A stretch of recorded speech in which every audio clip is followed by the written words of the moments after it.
हामी कहाँ गएको ह्याप्पील्यान्ड भन्नु न घुम्न गएको नि कति बस्नु घरमा हो घुम्नुपर्छ मरेर लानु केही छैन हो एकदम केही लग्नु छैन कति घरमा कोचरिएर बस्नु सुनेर हो हामी ह्याप्पील्यान्ड गएको है गाइड फ्रेस हुन हिँडेको फ्रेस हो फ्रेस हुनुपर्छ कहिले कहिले होइन आमा हो त ल है गाइड हामी जाँदैछौँ ह्याप्पील्यान्ड चाहिँ ह्याप्पील्यान्डको बाटो गाइड हामी चाहिँ जाँदैछौँ है ह्याप्पील्यान्ड आमा हाई भनिदिनु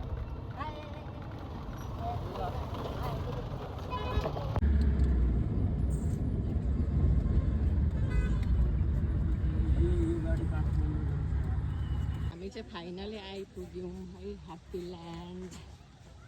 चट्टसँगले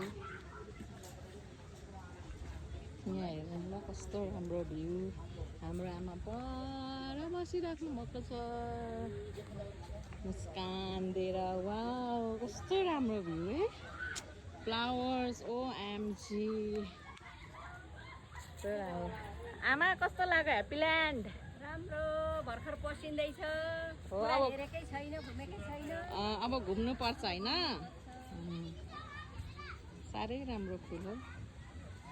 ल है गाइज अब हामी घुम्दैछौँ हजुर आज छोरीले घुमाउन ल्याएको म आएको थिएन आमालाई घुमाउन छोरीले आज ल्याएको सुरुमा भर्खर पस्दैछ अब भरे सबैतिर घुम्न कस्तो लाग्छ होइन हो गाइस माछा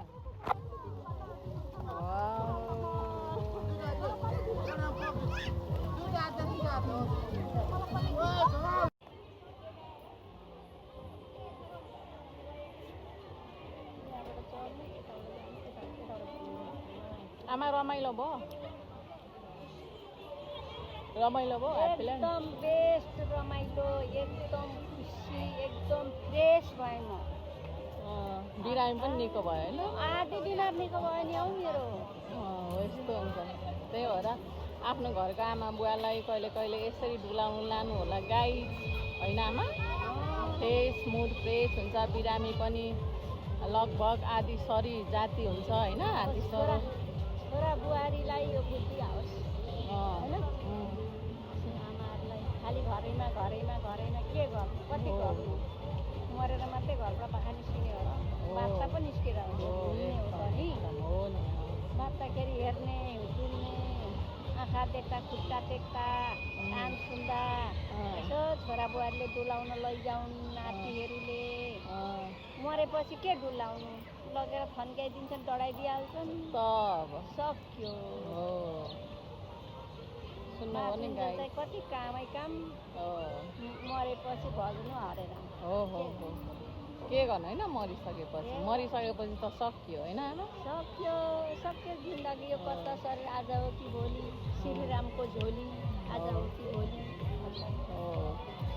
जिन्दगीमा केही छैन मरेर लानु दुःख गति गरियो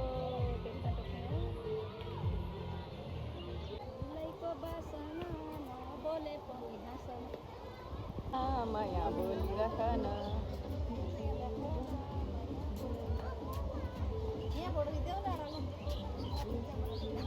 हामी चाहिँ अब अहिले नास्ता गर्दैछौँ है घुमेर अझै यता घुम्नेछौँ वरिपरि अनि हामीले त पिकनिक पनि खाएको ड्राई पिकनिक होइन आमा यत्र सर्बत र यहाँ कति छ त खानेकुरा आमा म के खाने होइन आमा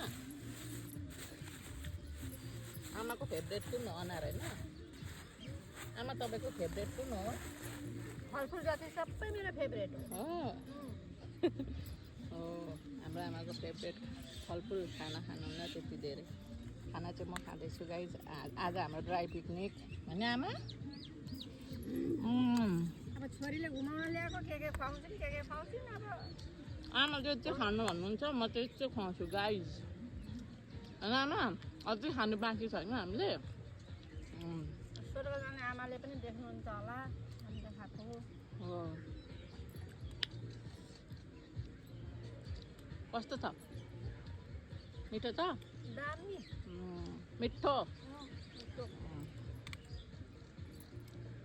2 दिनको जिन्दगी यस्तै हुन्छ है गाइस, त्यही भएर रमाएर बस्नुपर्छ होइन, रमाएर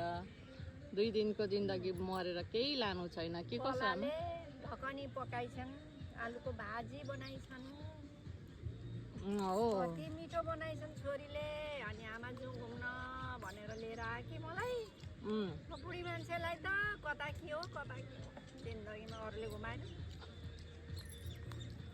छोरी भएको फाइदा यस्तै हुँदो रहेछ। हो आमा, छोरीहरूले धेरै माया गर्छन्। होइन त, छोरी हुनुको फाइदा धेरै हुँदो रहेछ।